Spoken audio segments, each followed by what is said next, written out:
नमस्कार दोस्तों, कॉमर्स तड़का में आपका बहुत बहुत स्वागत है। दोस्तों आज हम अपने पहले चैप्टर की केस स्टडीज़ को सॉल्व करेंगे। पहला चैप्टर है हमारा nature and significance of management.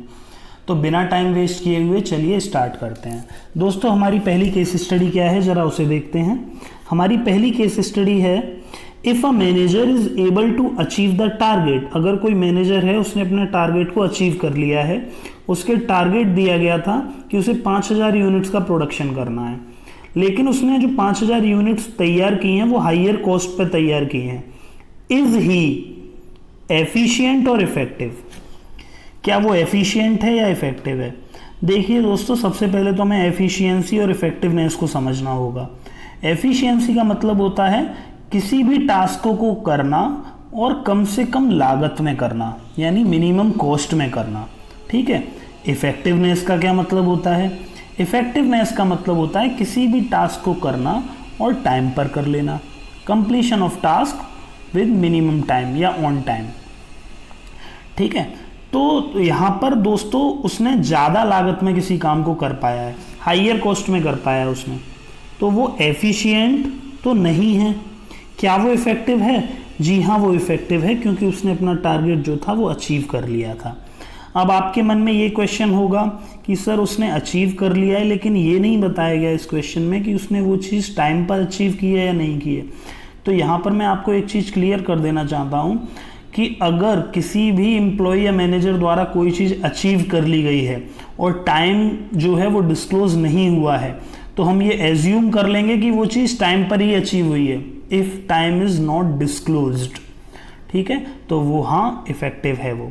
ठीक है दोस्तों, तो इसका आंसर है ही इज इफेक्टिव। अगला देखते हैं, सक्सेस ऑफ डब्बा वाला।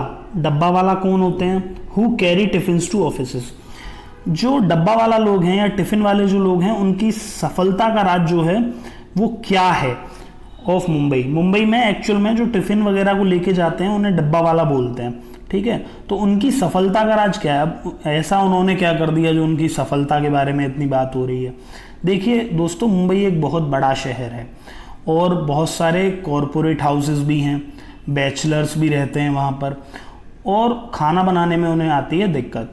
तो डब्बा वाला जो लोग हैं ना, वो उनके ऑफिसेज में या उनके घरों पर या उनके हॉस्टल में टिफ़िन वगैरह को ले जाने का काम करते हैं, और ये कम्युनिटी की तरह फैले हुए हैं।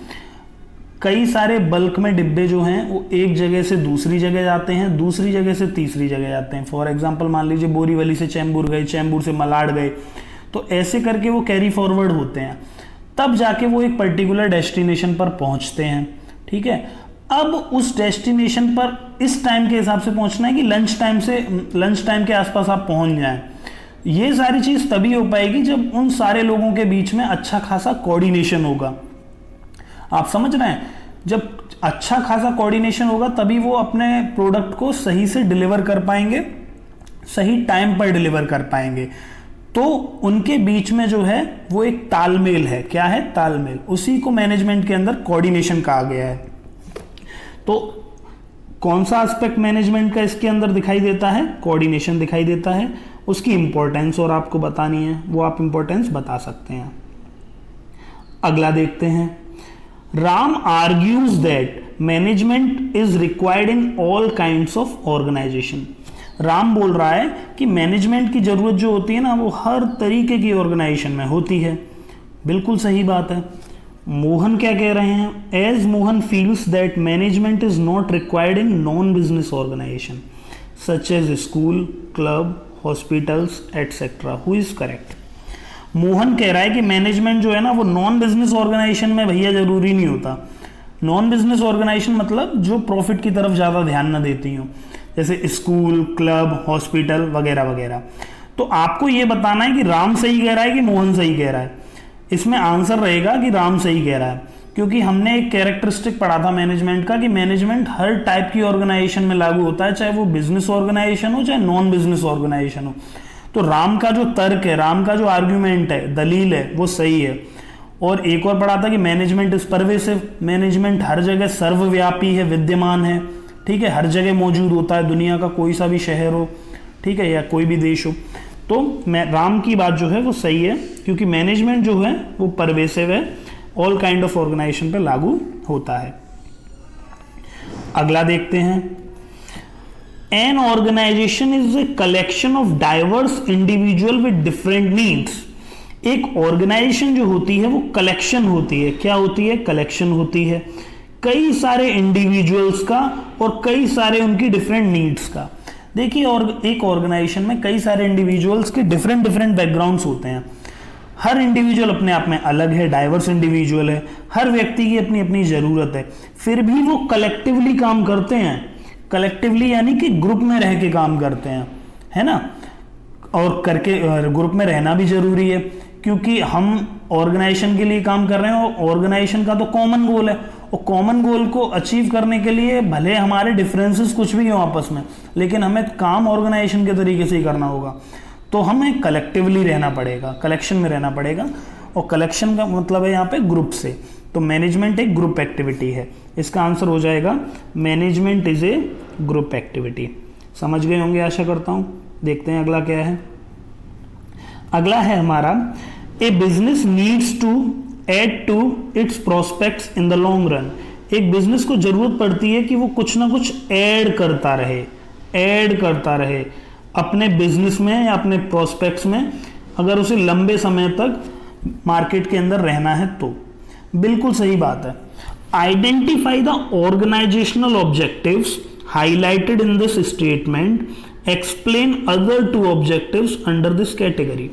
देखिए, क्वेश्चन में हमसे पूछा गया है कि आइडेंटिफाई द ऑर्गेनाइजेशनल ऑब्जेक्टिव। तो सबसे पहले तो क्वेश्चन की नब्ज आप यहीं पे पकड़ लीजिए कि ऑर्गेनाइजेशनल ऑब्जेक्टिव पूछा गया है, तो अब पूरे चैप्टर में इधर उधर नहीं भटकना हमें केवल ऑर्गेनाइजेशनल ऑब्जेक्टिव के अंदर रहना है। ऑर्गेनाइजेशनल ऑब्जेक्टिव में 3 चीजें हैं, एक है आपका सर्वाइवल, एक है आपका प्रॉफिट और एक है आपका ग्रोथ। अब इन तीनों के बीच में से आपका आंसर निकल के आएगा। क्या जो चीज ऐड हो रही है किसी बिजनेस में बार बार उसका संबंध सर्वाइवल से है? नहीं है। सर्वाइवल का मतलब है कि आप अपनी कॉस्ट कवर करें। प्रॉफिट से है? प्रॉफिट से थोड़ा बहुत है, क्योंकि हाँ, प्रॉफिट एक अच्छी चीज होती है जो कि किसी बिजनेस को बढ़ाने का काम करती है। लेकिन हाँ, ये कंप्लीटली कंसर्न्ड और रिलेटेड है ग्रोथ से, क्योंकि ग्रोथ में क्या होता था, ब्रांचेस बढ़ जाती थी किसी भी ऑर्गेनाइजेशन की। नंबर ऑफ ब्रांचेस बढ़ रही हैं यानी कि वो ग्रो कर रही है, ब्रांचेस ऐड हो रही हैं उस ऑर्गेनाइजेशन के अंदर।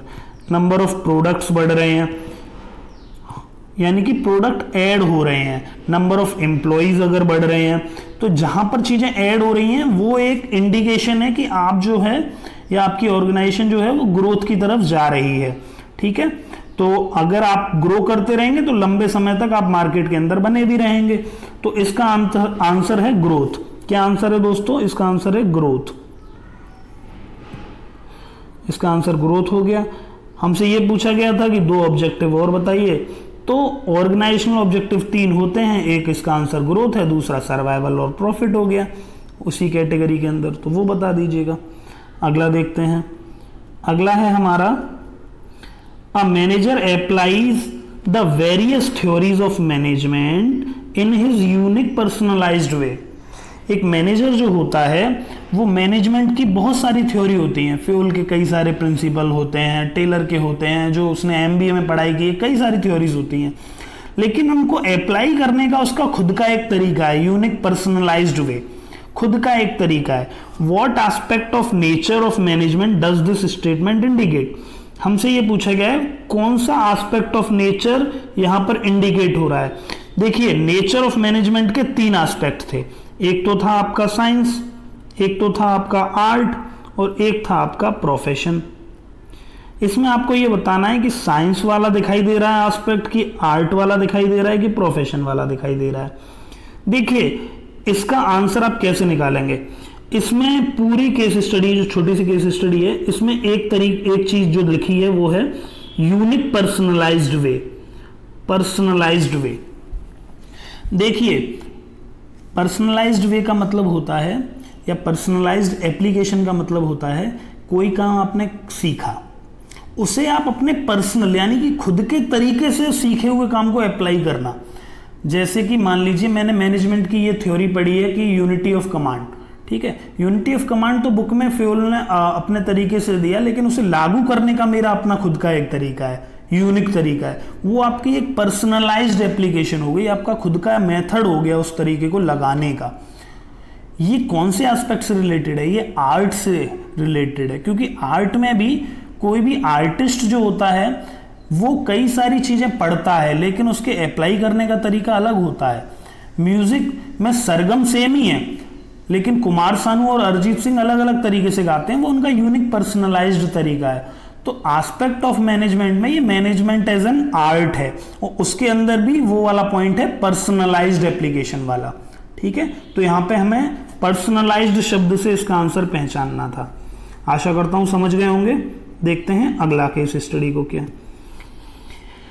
Your father is working in an MNC, आपके पिताजी जो हैं वो मल्टीनेशनल कॉरपोरेशन में काम करते हैं और चीफ ऑपरेटिंग ऑफिसर हैं। चीफ मतलब मुख्य अधिकारी के तौर पे काम कर रहे हैं। At what level of management is he working, वो कौन से लेवल पर काम कर रहे हैं? देखिए, जितने भी हमारे चीफ ऑपरेटिंग ऑफिसर होते हैं या चीफ एग्जीक्यूटिव ऑफिसर्स होते हैं, वो सारे टॉप लेवल का हिस्सा होते हैं, मुख्य हैं, की पर्सन है ना, तो वो हमारे टॉप लेवल मैनेजमेंट से रिलेटेड है। इसका आंसर है टॉप लेवल मैनेजमेंट। देखते हैं अगला क्या है। अगला है हमारा दोस्तों, Mohan has retired from the post of foreman in a factory.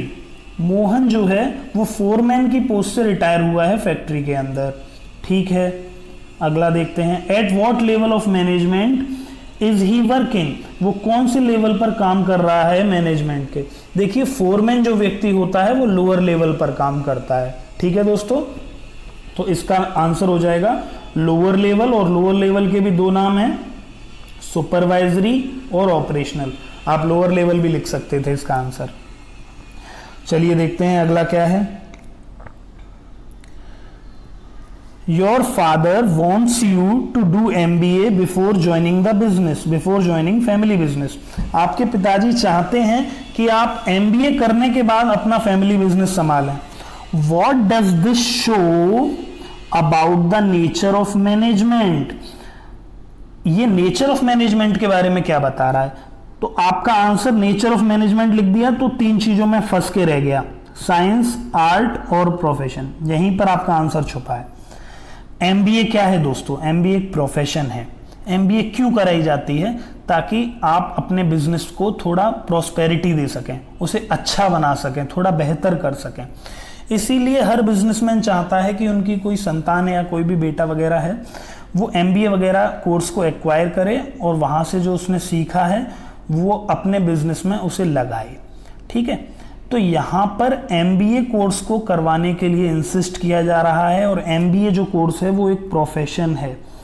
ठीक है, तो इसका आंसर हो जाएगा मैनेजमेंट एज ए प्रोफेशन, और आप इसे ऐसे भी लिख सकते हैं, management is on the path of becoming a profession. ठीक है, कैसे भी लिख सकते हैं आप इसे। अगला देखते हैं। अगला है हमारा असाइनिंग ड्यूटीज, यानी ड्यूटीज सौंपना। ग्रुपिंग टास्क की ग्रुपिंग बना देना कि ये काम परचेज डिपार्टमेंट का है, ये प्रोडक्शन का है, और ये फाइनेंस का है, एटसेट्रा।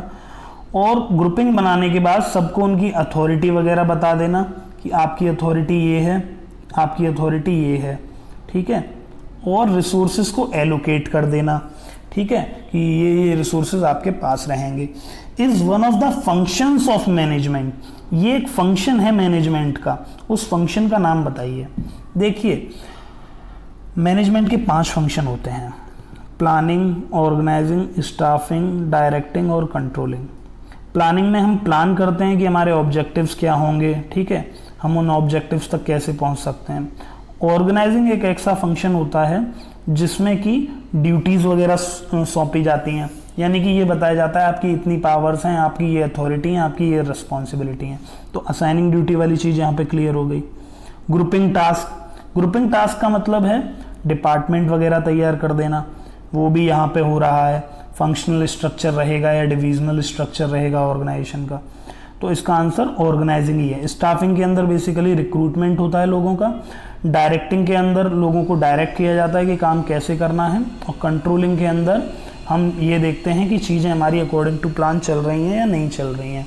तो इसका आंसर है हमारा ऑर्गेनाइजिंग। अगला देखते हैं, उस प्रोसेस का नाम बताइए जिसमें कि इस तरीके से डिज़ाइन किया जाता है एनवायरनमेंट हमारा, या मेंटेन किया जाता है कि हर इंडिविजुअल अपने काम को मिलजुल के करे, एफिशिएंटली करे और अपने एम्स यानी कि गोल्स को अचीव कर ले। उस प्रोसेस का नाम बताइए। ये दोस्तों एक कंप्लीट डेफिनेशन है, ठीक है, और ये कंप्लीट प्रोसेस किस चीज़ की है? मैनेजमेंट में ही एक ऐसा एनवायरनमेंट तैयार किया जाता है जहां पर इंडिविजुअल मिलजुल के काम करते हैं, एफिशिएंटली काम करते हैं और अपने एक कॉमन गोल को या एम को अचीव करने की कोशिश करते हैं। इसमें मैनेजमेंट के सारे एस्पेक्ट कवर हो रहे थे इस डेफिनेशन में, इसका आंसर आपका मैनेजमेंट हो जाएगा। अगला देखते हैं, उस प्रोसेस का नाम बताइए जिसमें मैनेजर जो है वो कई सारे डिपार्टमेंट्स के बीच की एक्टिविटीज को सिंक्रोनाइज करता है। हर डिपार्टमेंट अपने अपने रूप में काम करता है, purchase department, finance department, production department, हर डिपार्टमेंट का अपना अपना काम है और वो कहीं ना कहीं इंटर रिलेटेड भी हैं डिपार्टमेंट्स, तो उनके बीच में सिंक्रोनाइजेशन होना बहुत जरूरी है। सिंक्रोनाइजेशन का मतलब है लय होना बहुत जरूरी है, आपसी तालमेल होना बहुत जरूरी है। तो कौन सी प्रोसेस है जो इन सारे डिपार्टमेंट के बीच में सिंक्रोनाइजेशन बिठाने का काम करेगी? कोऑर्डिनेशन, यानी कि तालमेल एक ऐसी चीज है जो इनके बीच में सिंक्रोनाइजेशन बिठाने का काम करती है। अगला देखते हैं, management is the life giving element in every business. Management life giving element है हर बिजनेस का, यानी कि बिजनेस, कोई भी बिजनेस हो, बिना मैनेजमेंट के वो मरा हुआ ही डेड बिजनेस समझ लीजिए। एक अच्छा मैनेजमेंट ही किसी बिजनेस को जिंदा रखता है, फ्लोरिशिंग में बनाए रखता है, ठीक है। तो management is the life giving element in every business. बिना उसके रिसोर्सेज ऑफ प्रोडक्शन है ना, यानी कि जो भी आपके प्रोडक्शन के लिए रिसोर्सेज हैं वो केवल रिसोर्सेज रह जाएंगे, आप उनका प्रोडक्शन कभी नहीं कर पाएंगे। कमेंट करना है आपको, क्या करना है? कमेंट करना है। दोस्तों यहाँ पे मैनेजमेंट की भर भर कर तारीफ की गई है कि मैनेजमेंट लाइफ गिविंग है, उसके बिना कोई प्रोडक्शन नहीं हो सकता, यानी कि मैनेजमेंट की भर भर कर तारीफ की गई है। ये दिखाया गया कि मैनेजमेंट इतनी इंपॉर्टेंट चीज है, ठीक है। तो इतनी इंपॉर्टेंट चीज है तो कमेंट करना है, तो कुछ नहीं करना, आपको केवल उस मैनेजमेंट की इंपॉर्टेंस बता देनी है, तो आपका आंसर हो जाएगा। आप इंपॉर्टेंस ऑफ मैनेजमेंट डिफाइन कर दीजिएगा, आपका आंसर निकल आएगा। आशा करता हूँ ये वाली केस स्टडी भी आप समझ गए होंगे। ये देखते हैं दोस्तों अगली केस स्टडी क्या है हमारी। देखिए हमारी अगली केस स्टडी है, name the level of management engaged in. नीचे कुछ एक्टिविटीज दी गई हैं, आपको उन एक्टिविटीज को देखकर ये बताना है कि ये एक्टिविटीज जो हो रही हैं वो कौन से लेवल ऑफ मैनेजमेंट पर हो रही हैं। हमारी पहली एक्टिविटी है सिलेक्शन ऑफ एम्प्लॉइज। देखिए वैसे तो एम्प्लॉइज सिलेक्ट करने का काम टॉप लेवल का भी होता है, लेकिन जो मेजॉरिटी में बल्क में जो एम्प्लॉइज सिलेक्ट किए जाते हैं वो मिडिल लेवल पर किए जाते हैं, क्योंकि वो एक डिपार्टमेंट हेड है जिसमें परचेज डिपार्टमेंट भी है, प्रोडक्शन भी है, मार्केटिंग भी है, सेल्स भी है, फाइनेंस भी है, कई सारे डिपार्टमेंट हैं।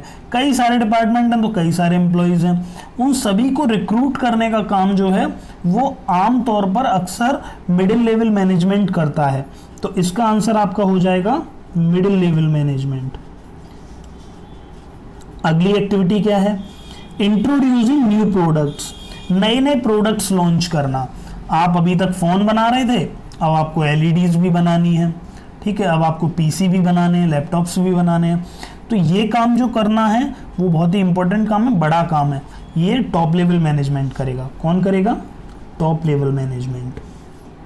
अगला देखते हैं, डिजाइन करना, तैयार करना एक एडवर्टाइजमेंट को, और कैंपेन भी स्टार्ट करना है आपको नए प्रोडक्ट को सेल करने का। तो ये जो काम है डिजाइन करने का, प्रेजेंटेशन बनाने का, वो मिडिल लेवल मैनेजमेंट बनाएगा। उस डिजाइन को फाइनल करने का काम जो है वो टॉप लेवल करता है, लेकिन एक्चुअल में डिजाइन करने का काम जो है वो मिडिल लेवल करेगा। कौन करेगा? मिडिल लेवल करेगा। अगला है framing the capital structure of the company. किसी भी ऑर्गेनाइजेशन की जो कैपिटल स्ट्रक्चर होती है वो बहुत ही इंपॉर्टेंट चीज होती है कि आप ऑर्गेनाइजेशन के अंदर कितना डेप्ट लेंगे, कितना इक्विटी लेंगे, कितना बाहर से पैसा उठाएंगे। ये सारा काम जो है वो की काम है, की डिसीजंस है, ठीक है। ये की डिसीजंस लेने का काम करेगा टॉप लेवल मैनेजमेंट। कौन करेगा? Top level management. देखते हैं अगली एक्टिविटी है preparing performance report of employees. Employees कैसे काम कर रहे हैं, उनकी परफॉर्मेंस रिपोर्ट तैयार करने का काम, कि भैया आपने इतना टारगेट हमने आपको दिया था, इतना आपने काम किया, ठीक है। अब परफॉर्मेंस अप्रेजल रिपोर्ट तैयार करने का काम जो है वो कौन करेगा, वो मिडिल लेवल मैनेजमेंट करता है दोस्तों। कौन करेगा, मिडिल लेवल मैनेजमेंट। अगला देखते हैं जो छोटी मोटी लेबर है या हायरिंग कैजुअल लेबरर्स का काम, यानी लेबर को मतलब एक तरीके से हायर करने का काम जो है वो कौन करेगा, वो लोअर लेवल मैनेजमेंट करता है, यानी कि सुपरवाइजरी लेवल मैनेजमेंट करता है दोस्तों। तो आशा करता हूँ ये वाला भी आप समझ गए होंगे। इसका आंसर है लोअर लेवल मैनेजमेंट। अब देखते हैं अगला क्या है हमारा, name the function of management. आपको फंक्शन बताने हैं। फंक्शन आपके कितने हैं, 5 हैं, प्लानिंग, ऑर्गेनाइजिंग, स्टाफिंग, डायरेक्टिंग और कंट्रोलिंग। इन्हीं 5 फंक्शंस के अंदर आपके सारे आंसर छुपे हैं। आपको नीचे कुछ काम दिए गए हैं, कुछ एक्टिविटीज़ बताएंगे, उनके हिसाब से आपको बताना है कौन सा फंक्शन है। तो ठीक है, बता लेंगे भैया। Finding out deficiencies in implementation of plans. Plan जो इम्प्लीमेंट हो रहा है उसमें क्या कमी है, वो चीज़ कौन से फंक्शन में देखी जाती है। देखिए दोस्तों, हमारी चीज़ें अकॉर्डिंग टू प्लान चल रही हैं या नहीं चल रही हैं, उस प्लान में कोई कमी है या नहीं है, ये काम देखा जाता है कंट्रोलिंग के अंदर। तो इसका आंसर है कंट्रोलिंग, पहले वाले का। दूसरा, स्टेबलाइजिंग अथॉरिटी रिस्पॉन्सिबिलिटी रिलेशनशिप। किसकी कितनी अथॉरिटी रहेगी, किसकी कितनी रिस्पॉन्सिबिलिटी रहेगी, इवन किसकी कितनी अकाउंटेबिलिटी रहेगी, ये चीज स्टेब्लिश कहाँ होती है, सुपीरियर कौन होगा, सबऑर्डिनेट क्या होगा, ठीक है। ये सारी जो चीजें तय की जाती हैं वो की जाती हैं ऑर्गेनाइजिंग में, ठीक है। किस में की जाते हैं, ऑर्गेनाइजिंग में। इसका आंसर है ऑर्गेनाइजिंग। अगला देखते हैं, instructing and ordering employees. Employees को आदेश देना, निर्देश देना। निर्देशन, निर्देशन का मतलब होता है डायरेक्शन, डायरेक्शन का मतलब होता है डायरेक्टिंग से रिलेटेड है ये। तो इसका आंसर है डायरेक्टिंग। काफ़ी इजी है, ठीक है। अगला देखते हैं, deciding policies, procedures, objectives of an organisation.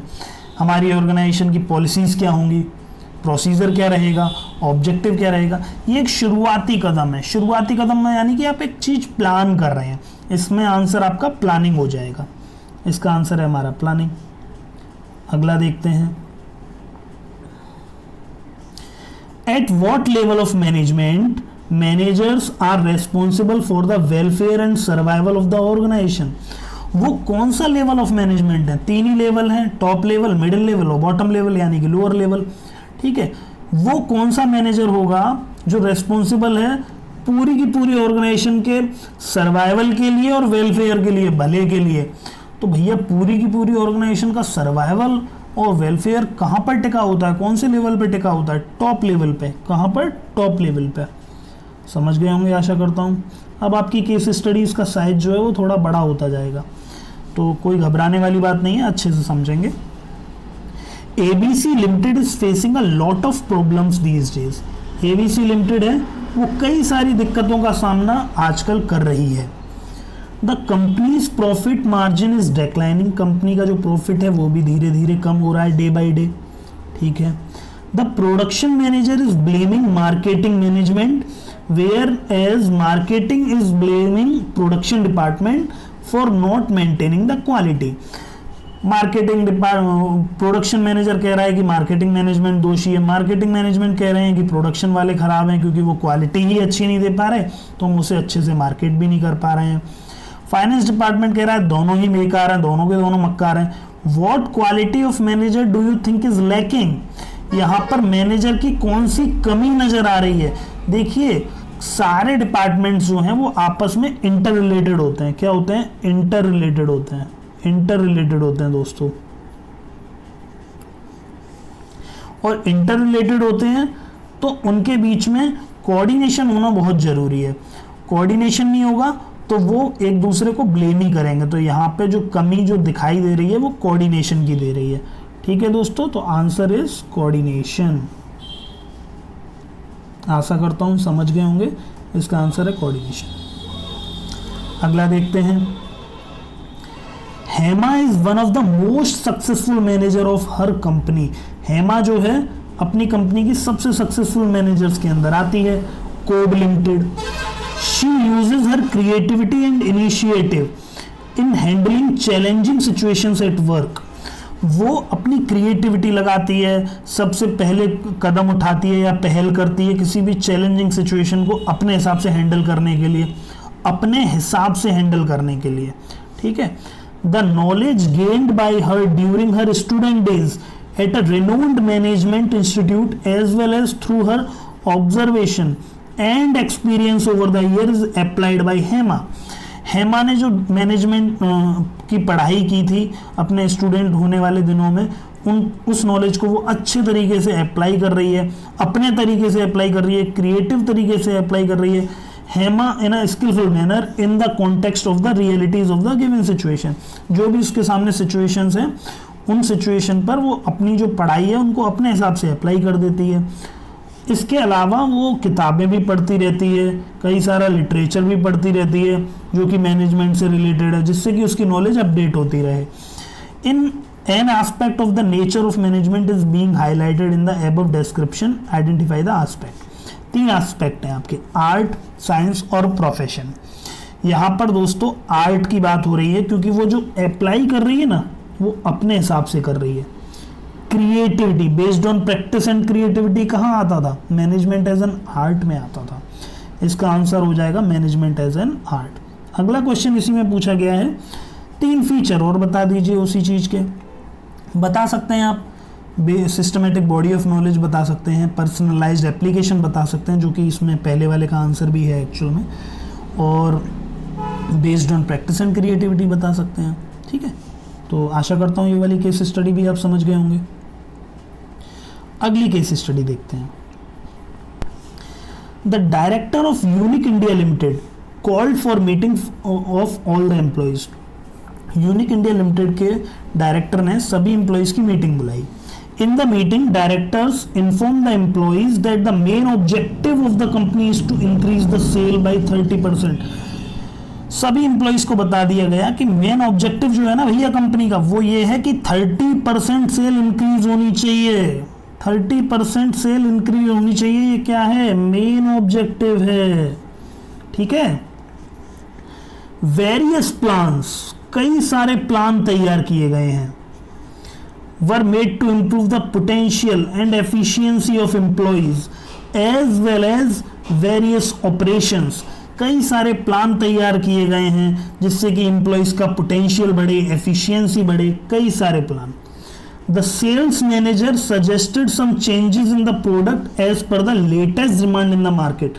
जो सेल्स मैनेजर है उसने कुछ चेंजेस भी सजेस्ट किए हैं, ठीक है, as per the latest demand of the market. As a result the company was able to achieve its target successfully at the end of the year. और लास्ट में क्या हुआ? ऑर्गेनाइजेशन जो है अपने टारगेट को प्राप्त कर लेती है सक्सेसफुली। कौन कौन से कैरेक्टरिस्टिक जो हैं वो इसमें हाईलाइट हो रहे हैं? Identify the lines indicating there characteristics. देखिए मैंने यहाँ पे कुछ चीज़ सर्कल कर देता हूँ। देखिए डायरेक्टर ने बोला था मेन ऑब्जेक्टिव ये है कि सेल्स आपकी 30% से बढ़ जाए, यानी कि मैनेजमेंट एक गोल ओरिएंटेड प्रोसेस है, ऑब्जेक्टिव अचीव हो रहा है। कई सारे प्लान्स बनाए जा रहे हैं, कई सारे प्लान बनाए जाते हैं, यानी कि मैनेजमेंट कोई एक एक्टिविटी तो करती नहीं है, मैनेजमेंट कई सारे काम करती है, मल्टी डायमेंशनल होती है। ठीक है, तो management is an multi dimensional. ठीक है, यहाँ पर मल्टी डायमेंशनल वाला कैरेक्टरिस्टिक भी हाईलाइट हो रहा है। चेंजेस भी ला रहे हैं अकॉर्डिंग टू प्लान, ठीक है, या अकॉर्डिंग टू इन्वायरमेंट। तो यहाँ पर मैनेजमेंट इज डायनामिक। ठीक है, इसका आंसर आपका 3-4 कैरेक्टरिस्टिक यहाँ पे दिखाई दे रही हैं। एक है आपका goal, management is a goal oriented process. दूसरा है कई सारे प्लान बनाए जा रहे थे, यानी कि मैनेजमेंट इज मल्टी डायमेंशनल। तीसरा है मैनेजमेंट अपने हिसाब से चीज़ों को चेंज भी कर रहा है, यानी कि मैनेजमेंट इज डायनामिक। तो हम ये बता सकते हैं आसानी से। अगली केस स्टडी देखते हैं हमारी क्या है। देखिए आंसर यही है आपके। अगली केस स्टडी है दोस्तों हमारी, unique India limited decided to synchronise all the activities of organisation. Unique India limited ने डिसाइड किया कि सभी ऑर्गेनाइजेशन की एक्टिविटीज को सिंक्रोनाइज करेगा, यानी कि उनमें ताल बिठाएगा, लय बिठाएगा। while deciding what is to be done, when it is to be done, they tried to bring harmony. Harmony important शब्द है, आपको केस स्टडी पढ़ते समय उसके कीवर्ड निकालने होंगे, तभी आप उस आंसर को सॉल्व कर पाएंगे. While deciding what is to be done, when it is to be done, they tried to bring harmony between organizational goal and individual goal. ठीक है, वो ऑर्गेनाइजेशन गोल और इंडिविजुअल गोल के बीच में एक हार्मनी लाना चाहते हैं, यानी कि एक बैलेंस बनाना चाहते हैं. While hiring employees, HR department made sure people with right qualification only joined the organization. Employees को हायर करते समय भी HR डिपार्टमेंट बड़े ध्यान से देख रहा है कि एम्प्लॉयज़ जो हैं राइट क्वालिफिकेशन वाले ही ज्वाइन करें. ठीक है भैया, अगला क्या है, they are paid as per their qualification. Further the directors made arrangement that at the end of every 3 month performance of the employees is compared with the plan performance. जहाँ पर भी आपकी चीज़ें कंपेयर की जाएँ प्लान परफॉर्मेंस से, वहाँ पर आप याद रखना कंट्रोलिंग होता है. Then the steps can be taken to check the deviation. और फिर इस तरीके से स्टेप्स लेना कि जो भी प्लान्ड और एक्चुअल आउटपुट के बीच में डिफरेंस आ रहा है उसको हम पूरा कर सकें. Identify the function of management highlighted in the above para. उन फंक्शन ऑफ मैनेजमेंट को बताइए जो यहाँ पर ऊपर हाईलाइट हो रहे थे. बहुत ही आसान है दोस्तों. देखिए, क्या काम होगा, what is to be done, कब होगा, ये सारी चीज़ें डिसाइड की जाती हैं प्लानिंग के अंदर. ठीक है, HR डिपार्टमेंट जो है वो सही लोगों को रिक्रूट करने का काम कर रहा है, सही क्वालिफिकेशन हो, ऑर्गेनाइजेशन को अकॉर्डिंग टू देयर क्वालिफिकेशन ही वो ज्वाइन करें, यानी इसका आंसर स्टाफिंग है. अगला, प्लान परफॉर्मेंस को एक्चुअल परफॉर्मेंस से मिलाया जा रहा है, डेविएशन को चेक किया जा रहा है, ये होता है कंट्रोलिंग में. तो ये तीनों फंक्शंस मैनेजमेंट के थे, प्लानिंग, स्टाफिंग और कंट्रोलिंग. इसका आंसर हो गया. और सेकंड एक और पूछा गया है, also identify the concept of management that gives importance in the above para. वो कंसेप्ट भी पहचानी है इसके अंदर जो कि मैनेजमेंट का बहुत ही इंपॉर्टेंट फंक्शन है. देखिए दोस्तों, यहाँ पे एक शब्द आया था सिंक्रोनाइजेशन. यहाँ पर सिंक्रोनाइजेशन का मतलब है ताल बिठाना, लय बिठाना. जहाँ पर भी आप सिंक्रोनाइजेशन तब शब्द देखें उसका आंसर आप कहीं ना कहीं कोऑर्डिनेशन समझें. ठीक है, इसका आंसर हो जाएगा कोऑर्डिनेशन. अगली केस स्टडी देखते हैं.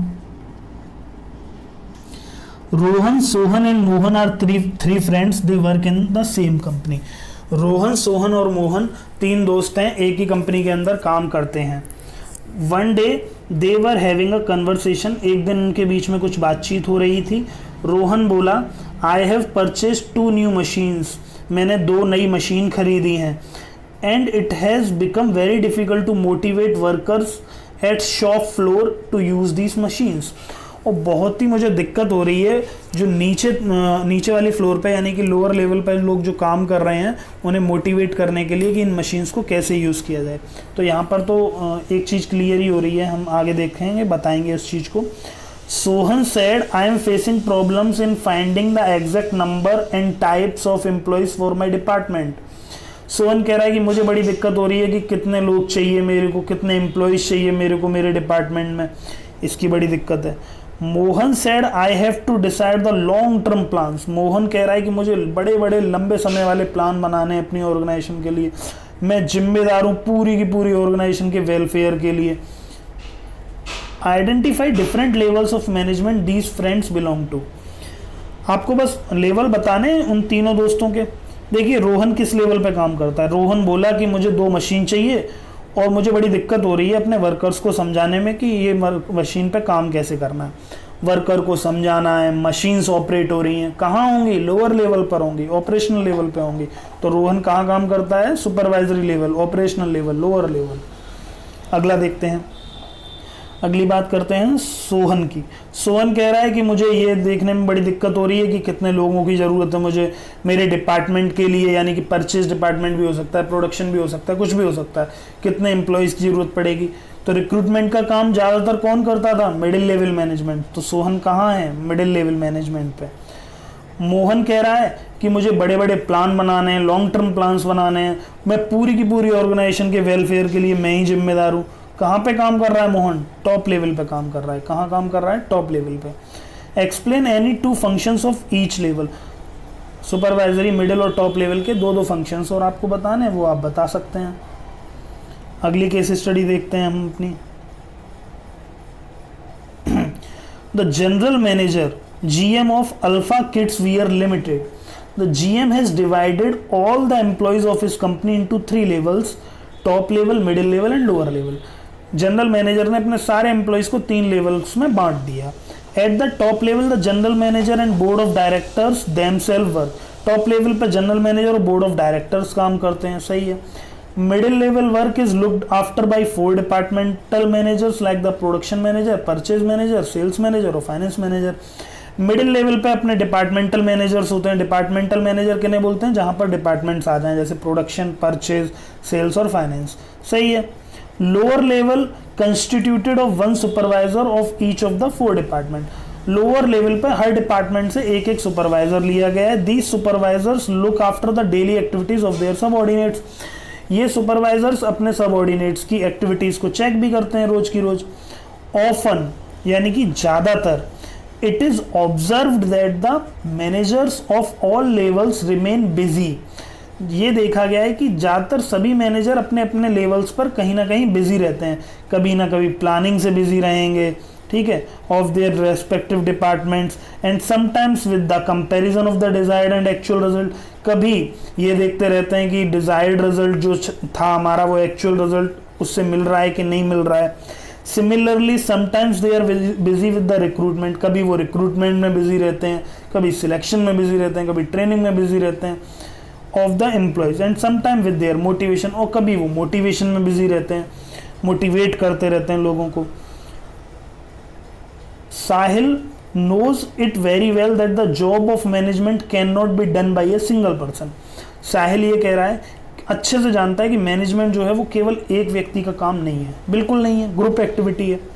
But when all join hands to work together the meaning of management is realised, जब सब लोग मिलके काम करते हैं तभी एक अच्छा मैनेजमेंट निकल के आता है। This is why he makes all his effort to affect coordination in the activities of all his employees, इसीलिए वो कोशिश करता है कि कोऑर्डिनेशन बिठाया जाए ऑर्गेनाइजेशन में सभी एम्प्लॉयज की एक्टिविटीज के बीच में।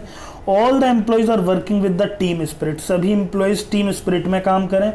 इन द एब ऑफ पैराग्राफ, ऊपर दिए गए पैराग्राफ में 2 special features of management have been described, 2 special features described हुए हैं। Identify them by quoting the relevant lines and explain them. देखिए 2 रिलीवेंट फीचर ये हुए थे कि ज़्यादातर हमने ये देखा था इस केस स्टडी में कि कोई ना कोई बिजी रह ही रहा है, रिमेन बिजी, कुछ ना कुछ कर ही रहे हैं। कभी आप प्लानिंग कर रहे हैं, कभी आप कंट्रोलिंग कर रहे हैं, डिजायर्ड और एक्चुअल रिजल्ट देख रहे हैं, कभी आप स्टाफिंग कर रहे हैं, रिक्रूटमेंट सिलेक्शन कर रहे हैं, कभी आप मोटिवेट कर रहे हैं यानी कि डायरेक्टिंग कर रहे हैं, यानी कि आप लगातार कुछ ना कुछ कर रहे हैं। यानी कि लगातार करने का मतलब है कंटिन्यूअस करना, और मैनेजमेंट एक कंटिन्यूअस प्रोसेस है। कैसी प्रोसेस है दोस्तों? कंटिन्यूअस प्रोसेस है। तो एक तो आपका ये वाला फीचर हाईलाइट हो रहा है कि management is a continuous process, ठीक है। अगला देखते हैं। अगला इसमें बताया गया है कि एक और फीचर बताया गया है। हाँ देखिए, मैनेजमेंट जो है वो एक आदमी तो करता नहीं है, कई सारे लोग करते हैं, तो management is a group activity. तो इसका एक आंसर तो ये हो जाएगा, management is a group activity. सही है दोस्तों, तो वही आपके आंसर हो गए, कंटिन्यूअस प्रोसेस और ग्रुप एक्टिविटी। आशा करता हूँ समझ गए होंगे ये वाली चीज आप। अगली केस स्टडी देखते हैं। Identify the nature of management. आपको नेचर ऑफ मैनेजमेंट पहचानना है। नेचर ऑफ मैनेजमेंट 3 ही है, साइंस, आर्ट और प्रोफेशन। आइडेंटिफाई करना है nature of management. When it is practised as personalised application. Personalised application आपने किस में पढ़ा था? आर्ट में पढ़ा था। जब कोई व्यक्ति कई सारी चीजें बुक से तो सीख लेता है, लेकिन उसे लगाने का उसका एक पर्सनल तरीका होता है, उसे अप्लाई करने का उसका एक पर्सनल तरीका होता है। तो पर्सनलाइज्ड एप्लीकेशन होती है हमारी आर्ट में। Management as an art. सरल थी ये वाली केस स्टडी। अगला देखते हैं। In a manufacturing unit the purchase department purchase 50 tons of raw material for production department. एक मैन्युफैक्चरिंग यूनिट है, वहां पर परचेज डिपार्टमेंट ने 50 टन कच्चा माल खरीदा प्रोडक्शन डिपार्टमेंट के लिए। सही है। ऑल्दो यानी हालांकि only 40 tons was needed by the production department. लेकिन केवल 40 टन की ज़रूरत थी प्रोडक्शन डिपार्टमेंट को। ड्यू टू दिस अब ज़्यादा खरीद गया, 40 टन की ज़रूरत थी, 50 टन खरीद गया, तो ओवर प्रोडक्शन हो गया कि नहीं हो गया, ओवर प्रोड्यूस हो गया। तो सेल्स डिपार्टमेंट बोला कि ये मैं एक्सेप्ट नहीं कर सकता क्योंकि काफ़ी सारी चीज़ें जो हैं वो बेकार चली जाएंगी। As a result some goods remains unsold, यानी कि बिच नहीं पाएंगी। Which aspect of management is lacking above, तो यहाँ पर कौन सा एस्पेक्ट जो है जिसकी कमी खल रही है, एक दूसरे के ऊपर थोपा थापी हो रही है कि तुम बेकार होगी, तुम बेकार होगी, तुम बेकार होगी, तुम बेकार हो। यहाँ पर कोऑर्डिनेशन की बहुत ज़्यादा कमी है लोगों के बीच में। किस चीज़ की कमी है? कोऑर्डिनेशन की। Explain any 2 points of importance of that aspect, 2 importance और बता दीजिए, कुछ भी बता सकते हैं। फंक्शनल डिफरेंशिएशन बता सकते हैं, ग्रोथ इन साइज बता सकते हैं, स्पेशलाइजेशन बता सकते हैं, कुछ भी बता दीजिए। अगली केस स्टडी देखते हैं। 3 groups of employees of unique enterprises are working at different level. 3 group of employees हैं यूनिक इंटरप्राइज में, अलग अलग लेवल पे काम करते हैं। पहला ग्रुप क्या कर रहा है? Is responsible for survival and growth of the organisation. पहला ग्रुप पूरे ऑर्गेनाइजेशन का सर्वाइवल देखता है, पूरे ऑर्गेनाइजेशन की ग्रोथ को देखता है, with a view of coping with changes going on the business environment. इस व्यू के एक साथ कि वो जो चेंजेस एनवायरनमेंट के अंदर आ रहे हैं वो चेंजेस भी वो लाता रहे, तभी तो वेलफेयर हो पाएगा ऑर्गेनाइजेशन का। ठीक है। This group prefers to include the changes immediately in the plan. ये ग्रुप कोशिश करता है कि अकॉर्डिंग टू मतलब प्लान जो है वो बिजनेस में जो एनवायरनमेंट के अंदर जो चेंजेस आ रहे हैं उसके हिसाब से हम लगातार अपने अंदर भी प्लान के अंदर भी चेंजेस लाते रहें। सही है। दूसरा ग्रुप जो है वो पॉलिसीज बनाता है, पॉलिसीज एक्सप्लेन करता है अपने एम्प्लॉयज़ को। Try to develop the feeling of coordination among all the departments. सभी डिपार्टमेंट के बीच में कोऑपरेशन की भावना लाने की कोशिश करता है। डिपार्टमेंट्स कहाँ होते हैं? डिपार्टमेंट होते हैं मिडिल लेवल पे, परचेज और प्रोडक्शन, फाइनेंस एटसेट्रा। तीसरा ग्रुप जो है वो रेस्पॉन्सिबल है कि क्वालिटी मेंटेन की जाए, सेफ्टी स्टैंडर्ड्स, यानी कि ऐसे स्टैंडर्ड्स अपनाए जाएं जिसमें किसी वर्कर को काम करते समय कोई चोट वगैरह ना लगे। मिनिमाइजिंग वेस्टेजेस, कम से कम रिसोर्सेज की बर्बादी हो। ये कहाँ पे काम होगा दोस्तों? ये काम होगा लोअर लेवल पर। ठीक है। Identify the levels of management. देखिए पहला ग्रुप जो था वो वेलफेयर और सर्वाइवल देख रहा था, तो टॉप लेवल आंसर हो गया। दूसरा ग्रुप अपने सारे डिपार्टमेंट्स के बीच में, सारे डिपार्टमेंट्स कहाँ आते हैं? मिडिल लेवल पे, उनके बीच में कोऑपरेशन लाने की कोशिश कर रहा था, तो मिडिल लेवल हो गया। ठीक है, टॉप और मिडिल। तीसरा जो है वो आपका क्वालिटी देख रहा है, सेफ्टी स्टैंडर्ड देख रहा है, वेस्टेजेस ना हो ये देख रहा है, तो उसका लोअर लेवल आंसर हो गया दोस्तों। State any 2 functions of each level. Top, middle और लोअर के 2 फंक्शंस और बता दीजिए, ये आप बता सकते हैं आसानी से। अगली केस स्टडी देखते हैं। आफ्टर एवरी 3 months, हर 3 महीने बाद Mansi offers new scheme to its distributors and agent. Mansi जो है वो नई नई स्कीम अपने डिस्ट्रीब्यूटर्स और एजेंट्स को ऑफर करती है। She tries her best to bring changes keeping in mind the needs and wants of customers and incentives offered by the competitors. वो अपने माइंड में ये भी रखती है कि लोगों के नीड्स और वांट्स बदलते रहते हैं, उस हिसाब से मुझे भी अपने ऑर्गेनाइजेशन के अंदर चेंजेस लाने हैं। क्या लाने हैं? चेंजेस लाने हैं। ठीक है। This gives first mover advantage to Mansi and edge over the competitors. ये चीज़ जो है उसे फर्स्ट मूवर एडवांटेज देती है और अपने कंपटीटर से थोड़ा बेहतर बनाती है। फर्स्ट मूवर एडवांटेज होता है दोस्तों, मार्केट में कोई काम अगर आप सबसे पहले कर देंगे ना तो उस चीज़ का फ़ायदा आपको बहुत जल्दी मिलेगा, बहुत ज़्यादा मिलेगा। आपने अगर मार्केट में अपनी दुकान खोली है, कोई पिज़्ज़ा की या कुछ भी, तो अगर आपने बहुत पहले खोल ली थी, सबसे पहले व्यक्ति आप थे, तो आप लंबे समय तक उसमें रहेंगे भी, क्योंकि आपके पास फर्स्ट मूवर एडवांटेज है उस चीज़ का। ठीक है। तो यहाँ पर हमें ये पूछा गया है, identify the characteristic of management followed by Mansi. यहाँ पे कौन सा कैरेक्टरिस्टिक दिखाई दे रहा है मानसी द्वारा? यहाँ पर दोस्तों वो चेंज ला रही है according to the customer preferences and their needs and wants, तो वो डायनेमिक की तरफ इशारा कर रहा है characteristic. Explain it briefly. Management is a dynamic activity, आप उसे एक्सप्लेन भी कर सकते हैं। अगला देखते हैं। Vivo Mobile aims to produce 20,000 mobiles in 2017। Vivo ने कोशिश की है या एम कर रहा है कि 20,000 मोबाइल जो हैं 2017 के अंदर बनाए जाएं। ठीक है दोस्तों, to achieve this target production, इस टारगेट प्रोडक्शन को अचीव करने के लिए, इस टारगेट प्रोडक्शन को अचीव करने के लिए department strives for timely production, सारे डिपार्टमेंट कोशिश कर रहे हैं कि टाइम से प्रोडक्शन हो। फाइनेंस डिपार्टमेंट में ने भी बोल दिया कि हम ये कोशिश करेंगे कि सारे फंड जो है टाइम पे आपको मिल जाएं। परचेज डिपार्टमेंट भी एग्री हो गया है कि सारे रॉ मटेरियल की सप्लाई समय से हो जाए। सेल्स डिपार्टमेंट भी एग्री हो गया है कि आपके सॉरी यहाँ पर क्या लिखा है, हाँ, सारी चीज़ें जो हैं वो सेल्स जो हैं वो अच्छे से आपके सेलिंग अच्छे से हो जाए। Due to combined efforts of all the departments company can achieve its target, और ये सारे लोगों के कंबाइंड एफर्ट से ही कंपनी जो है अपने टारगेट को अचीव करेगी। Which characteristic of management is highlighted in above para, सभी डिपार्टमेंट अपने अपने काम को अच्छे से समझ रहे हैं, सभी डिपार्टमेंट कलेक्टिवली काम करने के लिए काम की कह रहे हैं, यानी कि मैनेजमेंट जो है वो एक ग्रुप एक्टिविटी है। क्या है? ग्रुप एक्टिविटी है।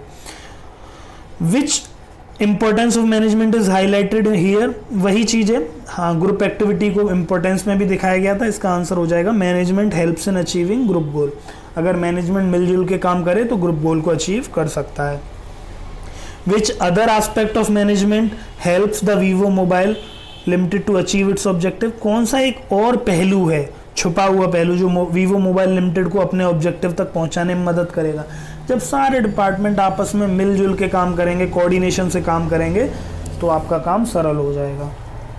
आशा करता हूँ ये वाली केस स्टडी भी आप समझ गए होंगे। देखता हूँ अगला क्या है।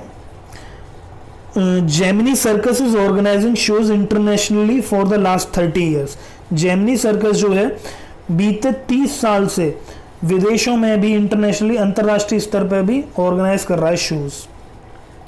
उनके शोज जो हैं बहुत ही सक्सेसफुल हैं पूरी दुनिया में, across the globe. Of late, कुछ समय से, their shows are not as popular as they were in past, कुछ समय से उनके जो शोज हैं वो पहले की तरह पॉपुलर नहीं रहे हैं। उन्होंने देखा, after analysing they are thinking of bring necessary changes, उन्होंने देखा कि हमें कुछ चेंजेस लाने चाहिए अपने शोज के अंदर, जिससे कि हम दोबारा पॉपुलैरिटी पाएं, दोबारा अपनी पास्ट इमेज जो कि नंबर 1 की थी वो पालें। तो यहाँ पे दो चीजें हैं मेन, एक चेंजेस और दोबारा नंबर 1 की जगह पे आना। Identify which two characteristic of management is reflected in above situation, ऊपर वाली सिचुएशन में कौन से कैरेक्टरिस्टिक हाईलाइट हो रहे हैं? चेंजेस यानी डायनेमिक, और नंबर 1 की पोजीशन आपको दोबारा पानी है, यानी कि आप एक एम बना रहे हैं। क्या बना रहे हैं? एम बना रहे हैं, गोल बना रहे हैं। मैनेजमेंट एक गोल ओरिएंटेड प्रोसेस है। ठीक है दोस्तों, अगला देखते हैं। इसमें कुछ और भी था आई थिंक, हाँ, इसमें ये भी था, 2 फंक्शन और बताइए जो इंडिकेट हो रहे हैं। देखिए, प्लानिंग करनी पड़ेगी आपको, ठीक है, नंबर 1 की पोजीशन पानी है, और पहले की जो गलतियां हैं वो दोबारा दोहरानी नहीं है, यानी कि आपको कंट्रोलिंग भी करनी पड़ेगी। तो ये 2 फंक्शन आपके हो रहे हैं यहाँ डिस्कस। अगला देखते हैं। सोनू निगम जो हैं एक फेमस प्लेबैक सिंगर हैं, जैसा आप जानते हैं। हमेशा अपने समय में वो ये करते हैं कि वो प्रैक्टिस करते रहते हैं और कुछ ना कुछ क्रिएटिविटी लगाते ही रहते हैं अपनी सिंगिंग में, जिससे उनकी सिंगिंग बेहतर हो जाए। सेम है सोनू निगम की तरह ही राजीव मैनेजर है हेडलाइंस लिमिटेड का, वो भी क्रिएटिविटी लगाता रहता है and practice management principles under different situations to manage the business, sorry for the noise, और क्रिएटिविटी लगाता रहता है इस तरीके से कि मैनेजमेंट के प्रिंसिपल्स वो किस तरीके से अलग अलग सिचुएशन में अपने हिसाब से हैंडल करे। द एम्प्लॉयज आर हैप्पी, लोग जो हैं कर्मचारी जो हैं खुश हैं, सेटिस्फाई हैं, और as he every day reward employees for their punctuality and efficiency, क्योंकि उनकी पंक्चुअलिटी और एफिशिएंसी को ध्यान में रख के राजीव जो है उन्हें रिवॉर्ड भी देता रहता है। Identify the nature of management highlighted above, कौन सा नेचर ऑफ मैनेजमेंट ऊपर दिखाई दे रहा है? साइंस आर्ट और प्रोफेशन में कौन सा दिखाई दे रहा है?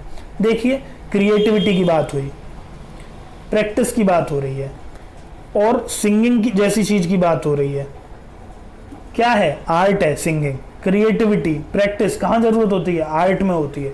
Based on practice and creativity, वहीं से इसका आंसर निकला है मैनेजमेंट एज एन आर्ट। आशा करता हूं समझ गए होंगे। Name other 2 aspects of nature of management, 2 और एस्पेक्ट बता दीजिए जो आपने नेचर ऑफ मैनेजमेंट पहचाना है उससे रिलेटेड।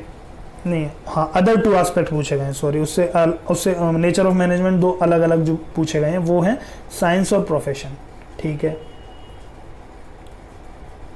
अगला देखते हैं management of alpha limited. Alpha limited का मैनेजमेंट है, उसने एक चीज़ इंस्टॉल की है, रिसाइकलिंग प्लांट उसने इंस्टॉल किया है, जिससे कि recycle the waste instead of dumping the waste in the ground, जिसमें वो ये करेंगे जो कि वो पहले ग्राउंड में वेस्ट डंप कर देते थे वेस्ट को, अब वैसा ना करके वो उसे रिसाइकल करेंगे, यानी दोबारा उपयोग में लाएंगे।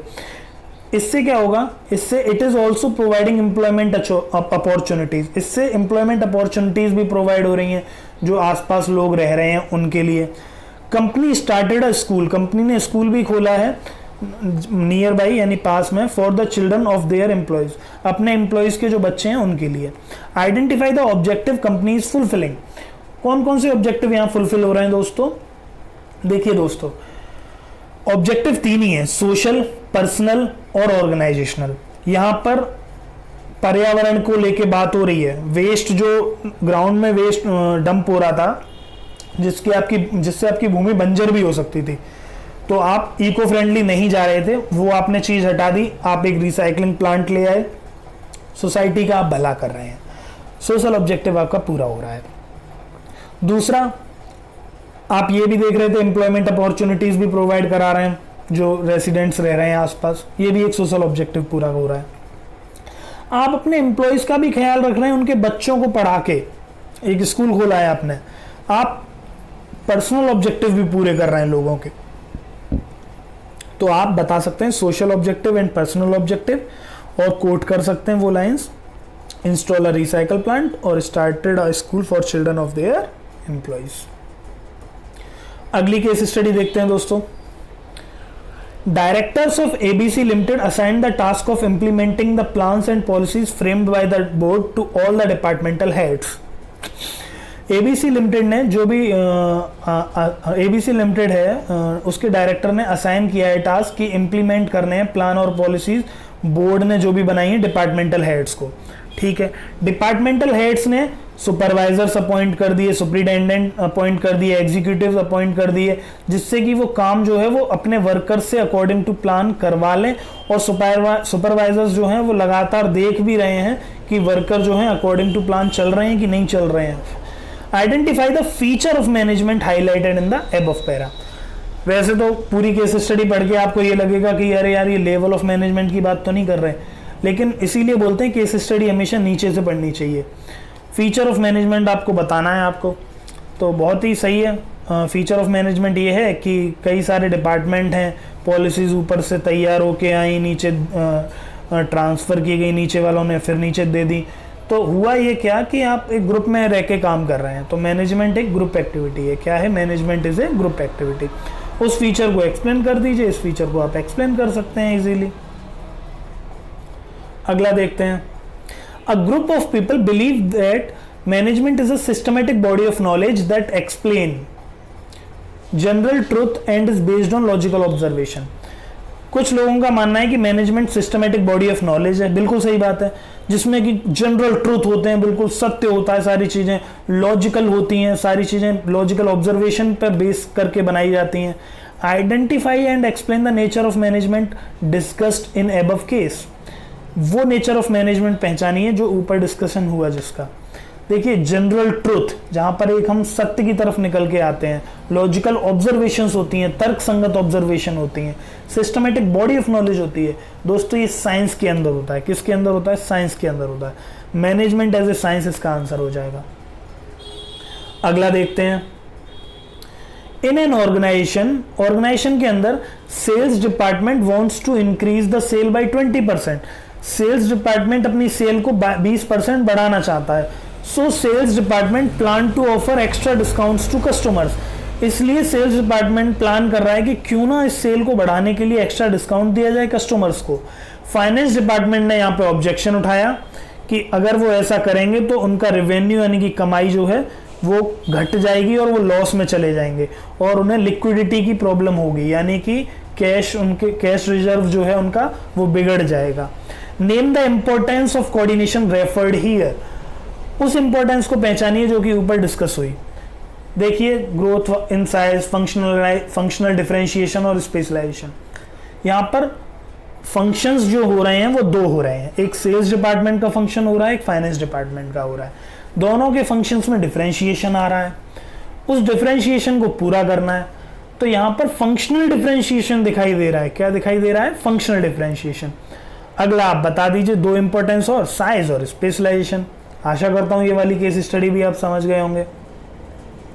अगला देखते हैं, an educational institution, the business organisation, hospitals, club etcetera all needed to be managed. Which characteristic of management is highlighted here? चाहे वो पढ़ने वाला कोई एजुकेशनल इंस्टीट्यूट हो, चाहे बिजनेस ऑर्गेनाइजेशन हो, चाहे हॉस्पिटल हो, चाहे क्लब हो, हर जगह हमें मैनेज करने की जरूरत पड़ती है, यानी मैनेजमेंट की जरूरत पड़ती है। कौन सा कैरेक्टरिस्टिक यहाँ पे हाईलाइट हो रहा है? दोस्तों मैनेजमेंट हर जगह लागू हो रहा है, यूनिवर्सल है, मैनेजमेंट सभी जगह विद्यमान है, यानी परवेसिव है। आशा करता हूं ये वाली केस स्टडी आप समझ गए होंगे। देखते हैं अगली केस स्टडी, ये लास्ट केस स्टडी है। एक सेकेंड, हाँ। The manager of alpha limited is very efficient. जो अल्फा लिमिटेड का मैनेजर है बहुत ही अच्छा है, एफिशिएंट है, इफेक्टिव है।